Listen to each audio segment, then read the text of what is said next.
In this episode of Project 380, I'm going to be giving the brake calipers a fresh new look.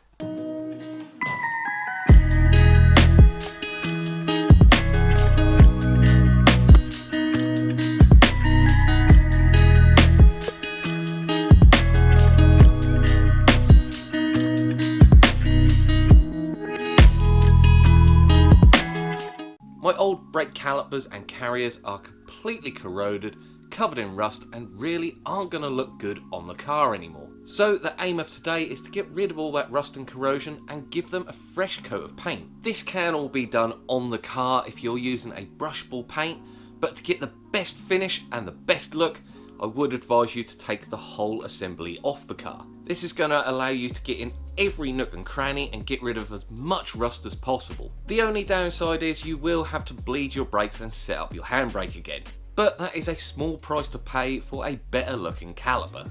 With the caliper and carrier off the car, I'm then going to separate the caliper from the carrier and then start attacking the rust and corrosion. When doing this, you've got to be careful of a few places. On the carrier, you want to watch out of the slider pin. You don't want to scratch that or nick that. The slider pin won't do its job anymore. Be careful of all the threads. And on the caliper itself, you need to be careful of the rubber boots, the rubber seal and the piston, and the bleed nipple and the fluid input. To attack the rust and corrosion on these calipers and carriers, I've got a wire brush, a wire wheel on a drill, a belt sander, some sandpaper, and some small files to get in the places that everything else can't.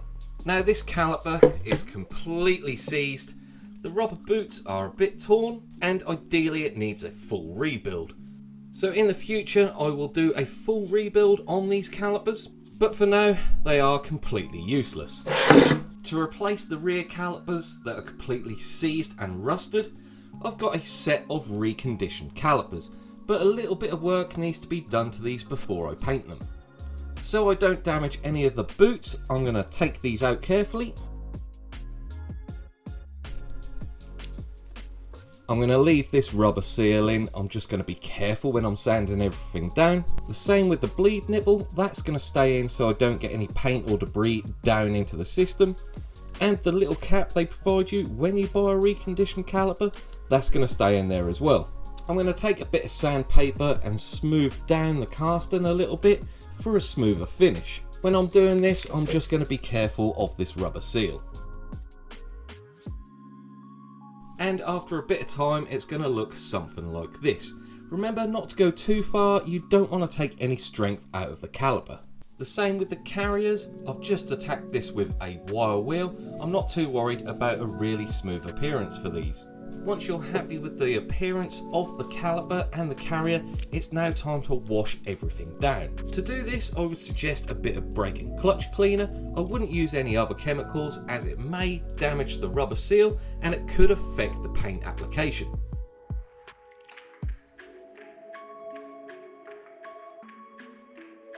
Give that a good wipe down with a microfiber or a lint-free cloth.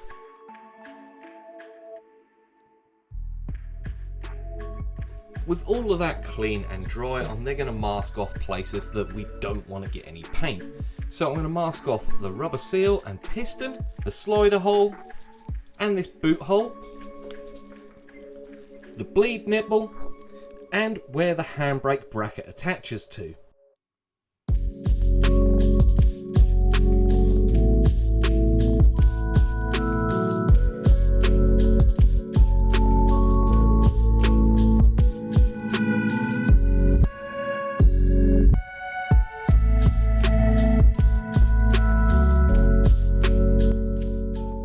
With all that masked up, I'm now ready to paint it. Now I would suggest hanging it with a little bit of welding wire, as when you're hanging it you can get all the way around the caliper and you won't be laying it down on fresh paint. So I'm first going to come in with a little bit of etch primer.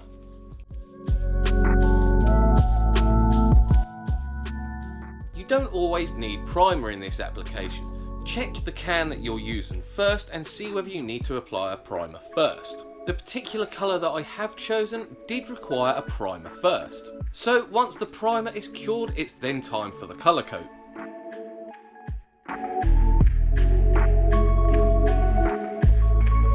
Once these have had overnight to cure, they're now ready to go back on the car. But I'm going to take this one step further, and I'm going to do that by starting off with the front calipers. With the front calipers, because they are Wilwood, I want to reapply the Wilwood logo. Make sure you're wearing gloves when you're doing this, as you don't want any of the oil transferred from your hands onto the caliper.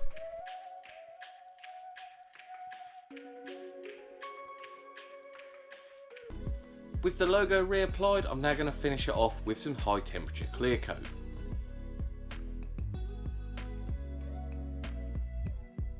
The calipers have had just over 24 hours to dry, and I've removed all the masking tape, so now they're ready to go on the car. As you may have seen in a previous video, I fitted my wheels with purple tuner nuts, and I think the colour went really well. So I've done the calipers in a similar purple. Hopefully these will look really good sitting behind those matte bronze wheels. There's a couple more jobs I have to do on the car before I can install all the brakes, so I'll be installing these all in a separate video. So that's all for today. If you did learn anything, leave it down in the comments below and leave a like. Don't forget to subscribe if you're new, and I'll see you in the next one.